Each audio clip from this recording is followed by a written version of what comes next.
you're doing so many interesting things. So I'm like, what do I do with my arms to make it look fun? We're having fun. Gentlemen, and welcome to the Philly Blunt. My name's Kind of Good Times.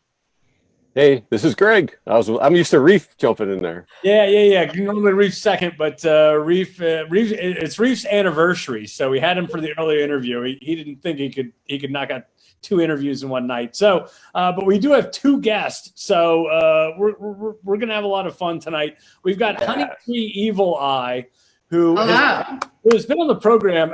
I think she's now the record holder, Greg. Yeah, she is the record holder. He is the official Philly Blunt record holder, most appearances on the Philly Blunt. Yeah. Victor will be on tomorrow. Yeah. He's not going to sit for that. Right. And then Kitana Kedavra. Kitana Kedavra. Kedavra. And these 2 lovely young ladies are going to be putting on a show tomorrow that I believe is called Slutchurch. Yeah. I'm a big fan. Yeah, you've been to it. Yeah, I have been. I mean, I'm the one who was like, they're doing their 4th anniversary. We have to celebrate this in some way, shape, or form. Awesome. Right. Yeah. And so we did an interview earlier tonight with a funeral director. So we are so glad. We are really like covering kind of the whole existence of humanity between, life and death. But you guys put on a show that typically you perform, I guess, at places like Frankie Bradley's. Is that right? Raven Lounge is our home planet. Yeah. All right. Gotcha. And now obviously this year that's not a possibility. So how are you guys adjusting to make the new Slutchurch a reality? Yeah. So just so people understand, like, they're like, what? Is it a real church? And the answer is yes, it is a real church. It's a religion. It is a metal BDSM burlesque show. And we are celebrating our 4th anniversary this month. And we had like 2 shows that were at the Fire. And then we've been at the Raven Lounge ever since. And obviously we can't do our live show right now. So this will be our 2nd time doing a virtual show, a virtual slurch, a vlurch, if you will. If you're nasty. So we'll be on Instagram Live. We'll be bouncing between each other's accounts and being like, and next up, and then tell everybody where to go. So you get a DJ set, you get a bunch of like metal burlesque, and then we cool it down with a tarot after party. Yeah. How does a tarot after party work? Well, we're going to find out. We're going to find out. We'll find out tomorrow. Are they reading like your cards? And you do? So normally at our regular show, Esoteric, who is a burlesque performer, but also a tarot reader, takes up, like, there's a space on the 3rd floor and you can just go have your tarot read in the IRL show. So we're like, why would you not do it this way? So they're going to figure out how that happens. Right. And we are going to have fun finding out alongside them. Yeah, I mean, I don't even know where to begin with the whole thing. I have not been to a slut church, and thus need to be educated. What's the basis behind slut church? Yeah. Where'd the whole concept come from? I mean, the background is that, like, the show has evolved since we first started. Although Kitana was initially just in the audience.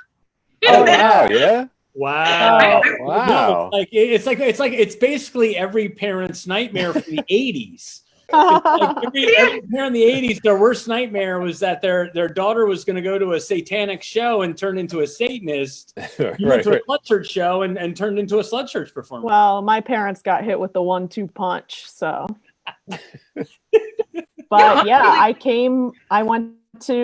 I heard there was a show that was just metal and burlesque, and I was like, oh, my 2 favorite things. My 2 favorite things. What am I going to do? Not go? So I went, and I had known Honeytree for very briefly. I think we met like 1 or 2 times, and I was already kittening one other show. I was the stripper picker-upper at another one of Honeytree's shows. So we like knew each other a little bit, and I was like, metal burlesque and a human that I like, I'm going. And it was a rollicking good time, and then 2 months later I was on board.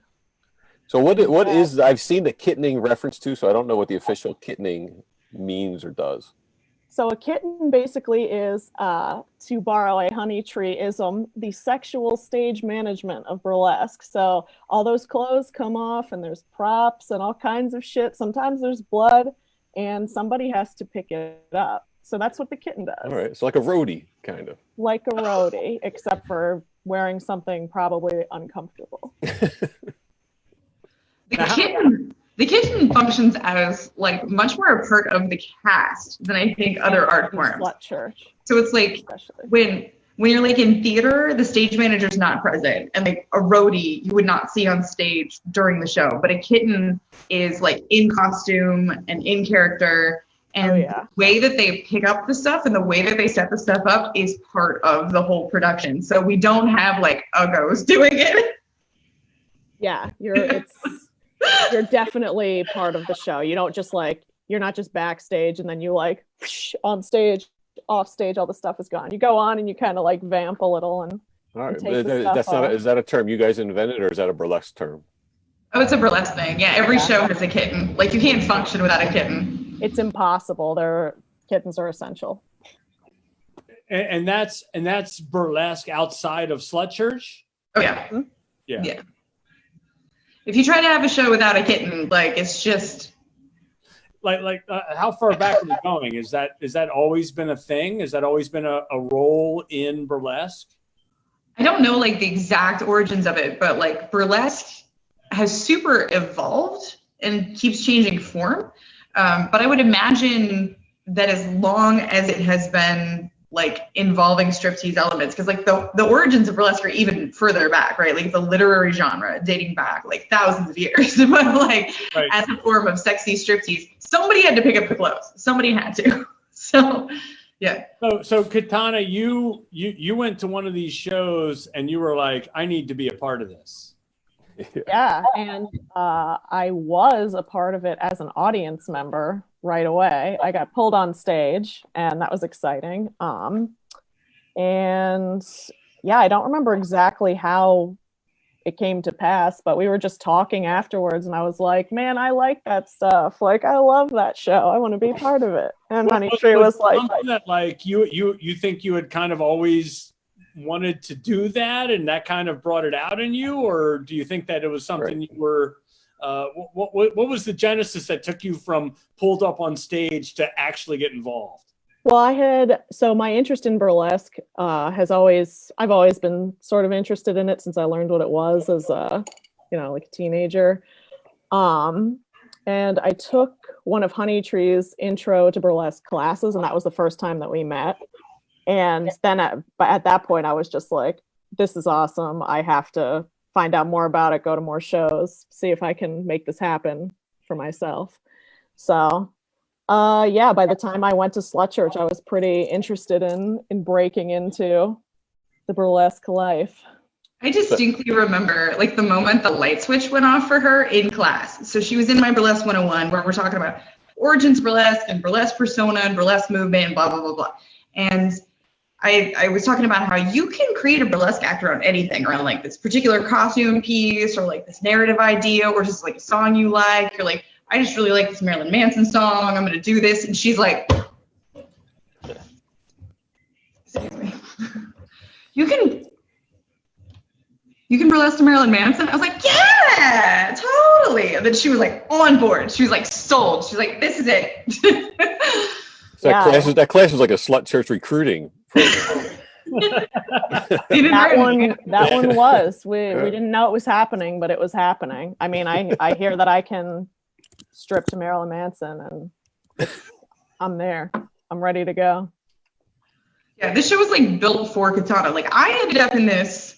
I had a different co-producer when it first started. It was a DJ and neither of us were actually big metalheads. Like I like metal and I like rock, but I wouldn't say that I'm like knowledgeable about it. I would never claim that. And we just got connected by the manager of the Fire, and it was like, we have this premise for a show. We're both into BDSM. Like I make burlesque and blah, blah, blah, blah. And honestly, Kitana is like our credentials. And then we've had like a few other people like come into the family. Our resident dominatrix is a big time like old school metalhead, like Judas Priest and like, you know, Slayer and like that kind of vibe. And so like I have learned a lot from the rest of the crew, because like I came in from burlesque and they know the music, and then I have become a fan. What was the genesis for Slutchurch, like in terms of when did you think I want to combine, you know, and I know that Honeytree, you've you've been in a bunch of different variations of burlesque. What was the genesis of Slutchurch where you were going to combine heavy metal when you say that you weren't originally a fan? So I mean, I wouldn't say that I like was not a fan of the music. Like I like the music. I've been like a fan of like specific stuff like Deftones, Marilyn Manson. You know, like I would consider some stuff metal that maybe not all the purists would. I've definitely found out that I'm a poser because I like Deftones or whatever. I've definitely heard that I'm a big fucking poser. I've heard some questionable tunes sometimes. I'm like, I don't know if this is really metal here. Yeah, like initially the idea was rock and metal, but then like I don't know, just it's more about the room full of people who all showed up in like the kind of outfits all of us are wearing right now. And everybody just likes butts and like, you know, aggressive music. It's also got a very like kind of retro vibe. It's got like a heavy 90s influence sometimes. Like most of the time. Yeah. So it's just basically the idea is it's like, what's a bunch of stuff that we like? We're going to do that. And other people also, if you like it, come hang out. And that's really all that there is to it. It's not like there was some grand thesis statement. It was just this shit I like these people. Let's all like show our butts. Yeah, there aren't that many metal nights. As a kid who was raised on metal, so then there's metal and butts. Like no brainer. Yeah, I mean, this is Greg's. You guys have basically finally given Greg a place to call home. Oh, I've been looking for a Tuesday night home. Metal and butts. Like, I mean, it's, you know, this is your it's true passion, two true passions. And you know, my wife's tiny. She's short, so we always have to get right up front. So I'm right there. I'm in the heart of it. Has to. Splash zone. What is a let's talk about the difference between Slutchurch at the Raven and shout out Raven, and the difference between what you're doing now online. I mean, it's a little brighter online. Yeah, I mean, like in a way, there's a lot of ways that it's different. Of course, more ways that it's different from a live show, the online thing, but in a couple of ways, I found it to be similar because Slutchurch is very immersive and breaking the fourth wall and, you know, involving the audience and it's really fun and tongue in cheek, and you can just get up in everybody's faces. And online, you can kind of do that too. So that's something that I noticed was similar, carryover from the live show, but also, we're not doing as long sets. Like in the live show, we'll go and dance and burlesque for like, 20 minutes, give or take. Mine's usually give. And then online, we do like 10 minutes, 2 or 3 songs, and then pass it on because, Also, we're trying stuff out. We're like playing with the form because so the whole world got shoved into this reality, like a month and a half ago, and everybody's having to adapt. And burlesque is this very specific thing where we're resilient as hell. And we are going to figure out a way to make you, force you to look at our butts. And we're going to figure it out. And so we're gonna figure out the tech about it, and we're gonna figure out how to do the share music, and we're gonna all buy ring lights, and it's we're gonna get this together. Everybody has to become a cam girl. You have a week to do it. All right. We're do you guys all have ring lights? I mean, I do just because I'm that kind of person. But my entire life is now. You really need to ask Tim Marie. He's had ring lights. So she just got them. Yeah. She invented them. So it's burlesque has only survived up to this point because it continues to evolve. And so like we're just watching what everybody's doing, and like they're throwing spaghetti at the wall, and they're trying Zoom, and they're trying Instagram, they're trying Facebook, and it's like really hard to do it on Facebook because Facebook hates nudity. So like there's a lot of things that would be a lot easier if we did it there, but like Instagram has a little less of a problem with nudity, but then you can only be vertical, and there's just like it's so much of a learning thing. But like if anyone's gonna figure it out, it's gonna be sex workers. So strippers, sex workers, like we're gonna figure it out. So like we're gonna see what happens this month, or maybe something will be different next month. We'll figure it out. But we are compelled to show you our butts. Right. We must do it. That's, you know, I think that's the case for everybody in any form of entertainment is, and we talked about this last time, like there's no safety net. Like you have no choice. You have to survive. You have to figure out how to make things work. And how much of what you guys put on tomorrow have you already worked out amongst yourselves, and how much of it's just, let's just fly with it and see if our wings keep us in the air? We've been kind of conferring beforehand to make sure that nobody doubles up on a song choice. Oh, all right. I was going to ask that. Nice. But besides that, it's just sort of like, let's see what happens. So wait, if two people have the same song, how do you determine who gets that song tomorrow? It depends. I mean, if I'm one of the people with the song, I say it's my song.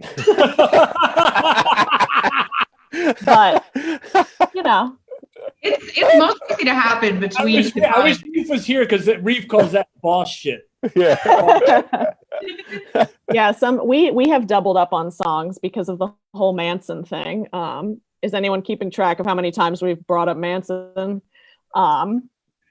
But you know, we duke it out, we fight it out, and somebody wins and someone capitulates. Yeah. Yeah, I mean, it's got to be, that's got to be part of the, part of the challenge. Are you guys like at home, like by yourselves, working out a routine, or are you just? Is it more sort of improv? Good question. For me, it's mostly improv. I hear the music and my body moves. Right. But I figure out what outfit I want to wear, and if there's something specific I want to do, but it's pretty much improv for me. Okay. Yeah. For me, it depends. Like when we first started doing Slutchurch like 4 years ago, I was still very much approaching it from a place of like, it's still regular burlesque stuff, but we're just throwing this genre on top of it.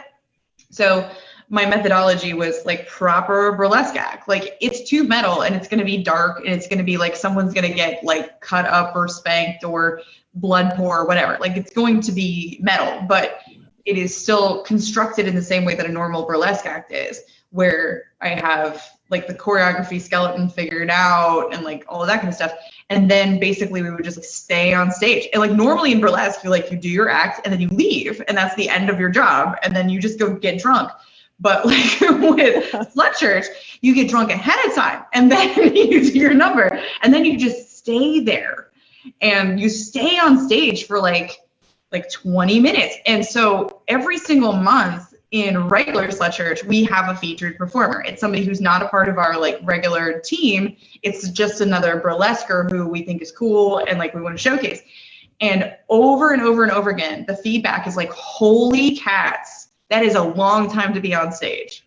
And they're like, I need to get my cardio in, because like it is surprisingly difficult not only to like dance for 20 minutes, but to be interesting to watch for 20 minutes. Right. Is a very specific skill set. So like I would say that like what Kitana does, and having come from flow arts, you have like this skill set of like, let me just keep trying stuff, and like I'll do it for a while and I'll do something else, and it's like just continue to be visually interesting. That really lends itself to this form, versus a lot of burlesquers, like they find it incredibly hard. Like, I've been up here for 10 minutes. What do I do now? Yeah. I've already got my clothes off. What do I do? Right. So we've talked to comedians, musicians, and they've all discussed the lack of audience feedback. Like how important or how different and weird not having that is that for you? Because the Slutchurch crowd is usually pretty loud and reactive. Yeah. Yeah. It's weird because, you set up your phone on Instagram Live and you're doing your thing, and, you're not really looking at your phone, but if your eye goes that way, you can see folks commenting and sending whatever emoji thingies they do. Mm-hmm. So like you can kind of see that like through the corner of your eye the whole time. So that's kind of like internet yelling, which is it's good that that's an option, but it's obviously very different from the live feedback of folks who are literally screaming and gagging for you to do your thing. So it's very bizarre, but I'm glad that we can have internet yelling via emojis. Is there a favorite emoji that you like? I think I don't think Instagram has a lot of variety. True, but I've seen the heart, and I like it when people yell in all caps. That's always a positive sign generally. We get a lot of like peach, eggplants, like water splash. Yeah, the sploosh. The sploosh is very good. Oh, wow. These kids today, so creative. What do you think that, whenever we go back to whatever variation of normal we go back to, what do you think from this experience is going to move into that future? Like when we go back to being able to go to a bar and being able to host an event at a space, what's still going to carry over from what you're doing now, do you think? One thing is that we currently, or I guess I should say when we are IRL, we catch like moments on Instagram, and we actually have like a dedicated, like a guy who comes and does videography. And it was not that like I hired him. He's just a fan, and he like is a community member who's like, "Would you like me to record all of it, and then I'll give you all the recordings?" And we're like, "Sure." Yeah, and we would love that. Yeah, and he still pays the cover. It's crazy. He does. Yeah, burlesque is amazing for that. Yeah, and it's like truly incredible. Maybe we'll integrate more like video components, and we'll try to have more of our, like community online. At the moment, it's mostly like telling people when to be at a place. Yeah. And maybe there can be something that's more interactive in between. Like we only have the show like once a month because like, quite honestly, that's about all people can handle, that much drinking on a Tuesday night. But all right. Maybe we could have more interactive components online in the meantime. We'll see.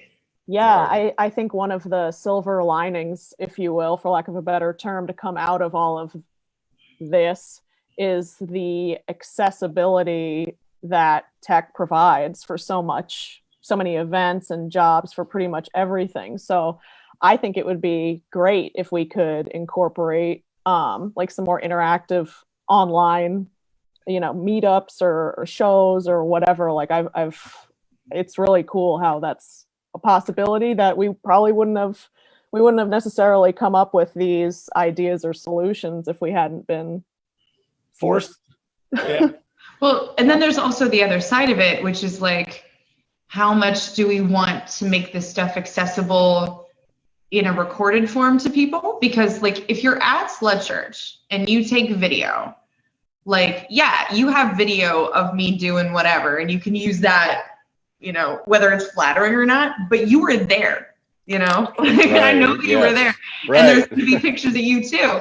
Yeah. But like when we put it online, somebody can just screenshot, and like there's no context, and they don't have to invest on any level. When you come to a show, you like wherever it is, but like the Raven especially, the Raven is such a like particularly wonderful, narrow, strange space, and you have to go up the stairs, like go into this like little speakeasy. Yeah. No, you work. You put work in to make it. You really do. Yeah. You gotta want to see that show. Yeah, nobody casually ends up there. Well, sometimes they went to like open mic night, and then they're like, "What?"